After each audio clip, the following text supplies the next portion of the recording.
мои извращенцы, а вы еще не посмотрели фильм «Аячи»? Если не посмотрите, я приду к вам домой и засниму вас на камеру, пока вы спите.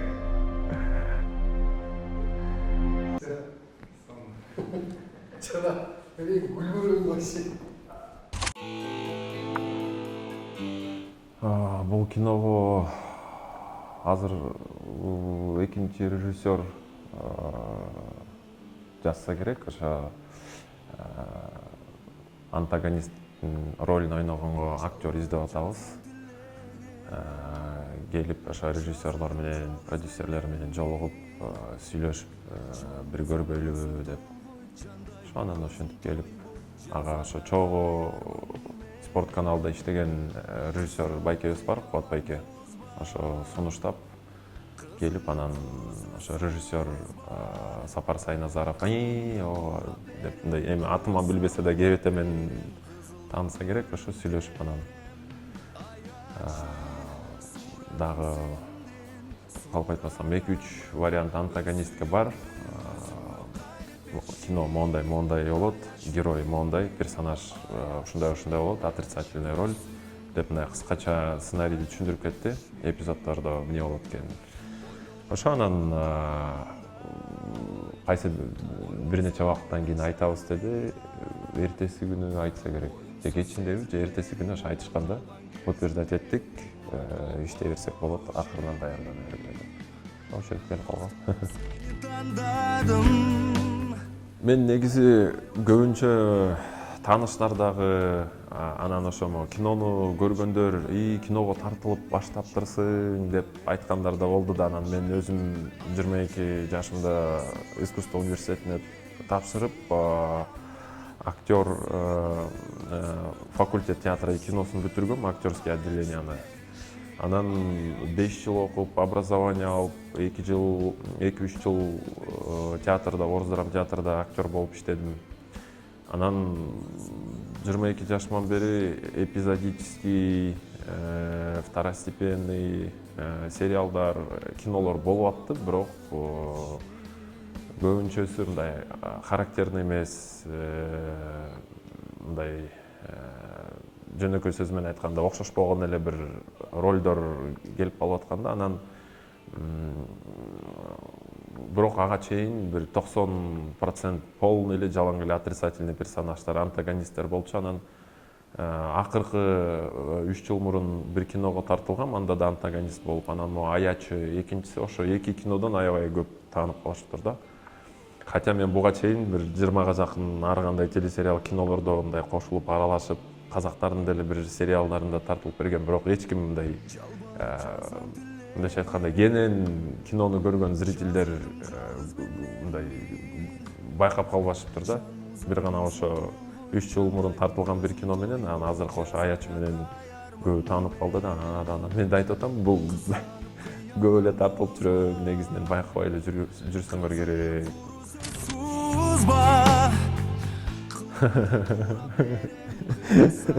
Анча мынча барды. Жок.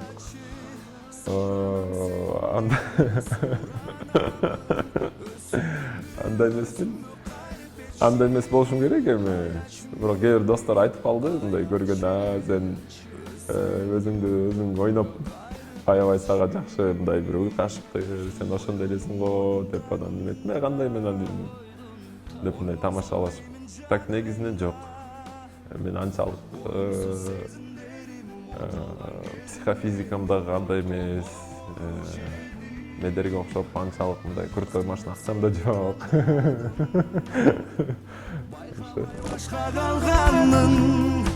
Жок, бул эми нормальный эле процесс. Мен аларды деле түшүнөм. Себеби дегенде мен 2007 жылдан бери баяндамачы, спорттук комментатор болуп иштейм. Ал жакта деле ар кандай сын пикирлер түшөт. Эми деги эле мына чыгармачылык менен алектенсең, бул мындай жакшы дагы сөздөр болот, жаман дагы сөздөр болот. Анан мен кыскасы буга көнүп мындай бир иммунитет пайда болгон десем болот. Мурун мындай кичине жашыраак кезде Инстаграмдан болобу, Фейсбуктан болобу, жана дүйнөлүк чемпионаттар, олимпиадалык оюндар болгондо кырылышып, бузуучу болуп, жолукканга чейин барып жооп берип ошондой болгон. Бирок азыр андай жок. Себеби дегенде кино болобу, каяктан болобу критика түшсө мен мындай туура кабыл алып, түшүнгөнгө деле аракет кылам. Аны менен эчтеке кыла албайсың. Баары менен мушташып бүтүрө албайсың. Же баарына жок, мен андай эмес, мен жакшы эле кишимин, мен деле кичинекей балам бар, мен деле мындай жөнөкөй эле кишимин деп дагы түшүндүрө албайсың. Ошондуктан мен мындай жөнөкөй мындай түшүнүгүм менен кабыл алам. Тийгизген жок, бирок мага бир аз мындайча айтканда, мындай неприятный эң болгон ситуация. Мен карындаштарым, 3 карындашым бар. Ошолор космопарктан ошо киного барганбыз деп акыркы сеансында, анда да кишилер аябай көп болуп, анан кийин бир моменттеринде бир чоң эле эжелер сөгүп атты. Анан нам было неприятно деп эң кичүү карындашым 14-тө, анан неприятно было, булар кино экенин түшүнбөйбү, вроде взрослые люди деп айтып калышты. Анан мага да бир аз мындай неприятно болуп кетти да. Ошентип көрүп, жанагы ар кандай эпизоддорунда, жана атып атканда, ошондой жерлерде кайсы бир фразаларга аябай ответный реакция моментально болуп, ошо эметип атышты, кыргызча бирдеме деп сөгүп аттык, жакшы түшүнбөй калдым деп калып. Ошондо бир аз мындай кичине мындай эме болуп кеттим, мындай неприятно өзүмчү. Өзүңө болсо мейли, кесиптештериң тияк эмелер түшүнөт, андай карындаштарың болгондо действительно мындай биринчи жолу мен өзүм деле ойлогон эмесмин, мындай ушундай сезим мага келет экен депчи. Анан алар деле кинодо отуруп байкесин жамандап атса, алар да жаман болушса керек. Негизинен бул съемкада мага көп деле кыйын болгон жок. Себеби дегенде творческий состав, режиссер, негизи эле бул кинодо башка ролдогу актерлор жакшы, жанагы эпизодический актерлор эме жакшы ойноп, колдон келишинче аракет кылышыптыр. Бирок мен деген биякта дагы ошо технический состав, творческий составга аябай баа бердим. Себеби дегенде алар жумушун так аткарса, актер деле көп кыйналбайт. Себеби дегенде эми мага 1-2-3 кино болгон, мындай аябай жакшы условия түзүп беришкен да. Анан бул кинодо дагы бүт жагынан, акча каражатынан баштап, мындай чай ичкен жериңе чейин полный бүт условиялар болуптур. Текстин убагында берип, жардам берип, эми ал жагынан бүт эле мындай жакшы шарттар түзүлүп, мен көп деле мындай кыйналган жокмун. Бир жолу премьерадан кийин ошо биз творческий состав, режиссер менен атайын мындай сюрприз белек кылып кинотеатр Россияга барганбыз. Анан ошол жерде кино бүткөндөн кийин эле главный герой Бактияр экөөбүз чыга турган бир эпизод бар болчу, ойноп берген. Анан ошого мен биринчи чыккандан кийин бирөө бутылка менен ыргытты. Мындай байкабай деле калдым, бутылка түшүп калгандан кийин. Анан бирок ошо көрүүчүлөрдүн арасынан деле эмне кылып атасыңар, эмне ыргытып атасыңар деген деле болду. Угуп калдым да, эмне ыргытып атасыңар деп да бир-эки эже айтып калды. Анан негизинен ошондой моменттер анан Инстаграмда жазгандар болду, бирок эми ал мындай көбүнчө мындай күлүп деле коесуң. Андайларга жакшы жазып аткандар деле болду. Анан бир-эки жолу шаарда баратсам, маньяк байке сүрөткө чыкса болобу деп. Мен жана күлкүм келди мындай. Мурун деле ошо көбүнчө кичинекей балдар, анан эркектер анча-мынча сүрөткө түшүп калчу. Көбүнчө бирок сүйлөшкүлөрү келчү да, анткени жана спорт жөнүндө ишим ошо спорт менен аралаш болгондон кийин жана командалар боюнча тияк бияка ошентип азыр болсо ошо көбүнчө жанагы эжелер деле кыздар деле мындай ошо кинодон кийин сүрөткө түшүп алайлыбы деп бир эки жолу эметип, кээ бирөө мындай таанып мындай колу менен көргөзүп эметип калышты да. Эми өч алсам деле арнистей болуп мындай өлтүргөнгө дух жетпейт болуш керек эми жок дегенде хотя бы сүйлөшүп эми мушташа кетсең дагы же мындай намыс деген болот ар бир эле эркекте, бирок мындай өлтүрөм дегенге сүйүү үчүн өлтүрбөйт болчумун мен.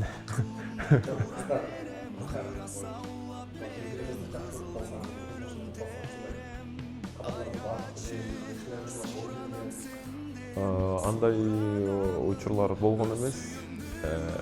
Негизинен мен характерим арниске дагы, медерге дагы окшош эмес. Ошондуктан мен ошо аял кишинин өзүнөн эле сурамакмын. Если хочешь со мной быть, давай менен деп эле чечип алмакмын. А бирок эркек менен барып, аны менен чечип, бирдеме кылып, мындай жана сөз бар го, куда жын көзүн кыспайынча бука жебин үзбөйт дегендей, мен биринчи ошо аял киши менен сүйлөшмөкмүн. Андан кийин эле мындай кандайдыр бир кадамдарга бармакмын. Негизинен биякта эркектерден да кеткен ката бар, аял кишилерден, айымдардан дагы кеткен ката бар. Анан өзүңөр көрүп атасыңар, азыр негизи эле дүйнө жүзүнүн боюнча коомдун мындайча айтканда ой жүгүртүүсү, мындай мышление деп коебу, ошонун баардыгы башкача болуп калганда, мен жана айтып кетпедимби, мен мисалы азыр карындаштарым менен эле сүйлөшсөм башкача да, мындай ой жүгүртүүлөрү, сүйлөшүп мындай эметкендери башкача да, мындай кийингендерине чейин башка. Анан бул негизи эле жалпы коомдун мындай отношениясы, ошо эркек менен аял кишинин ортосундагы мындай отношенияда башкача деңгээлге чыгып кеткен да. Анткени мен бала кезде, эми сөздүн ачыгы мектепте деле окуп жүргөндө мындай биз деле жана плюс-минус болуп бири-бирибизге кат жазып, бирок эң кызды жакшы көрүп калдым дегенде жөн эле колдон кармап, мисалы эжелер келатса колунан эмете калып мындай башкачараак болчубуз да. Эми азыркылар эми мен жаман же жакшы дебейм, булардын түшүнүгүндө мектеп маалында эле бир жака чогуу барышат, кафеге отурушат, мындай бири-бирин мындай үйгө чакырып, мындай бизге караганда жакыныраак болушабы, булар өчкөндөрүн эми айтпай эле коеюн, аны баары эле билсе керек. А биз убакта андай жок болчу да. Сен Советтер Союзунун ичинде мындай бир эмес болуп калдыбы, тарбиясы болуп калдыбы билбейм. Ошондуктан бул негизинен эле эки жактан тең мындай туура эмес деп айтпайм, ошо мырзалар менен айымдардын бир жаңы поколение өсүп, булардын жаңы ой жүгүртүүсү мен мындай точно айта албайм да. Азыр бирөөлөргө акыл айтып, мындай айтып көрөйүн десең дагы, ой, уже сейчас так не делается, анан туда-сюда деп айтып башташат. Значит, бул туура элеби деп өзүм дагы кээ бирде ойлоп кетем да, мындай түшүнбөйчү. Ошондуктан бул негизинен эле ошо бири-бирин неме мырзалардан да кеткен ката бар, айымдардан да кеткен ката бар болуш керек да.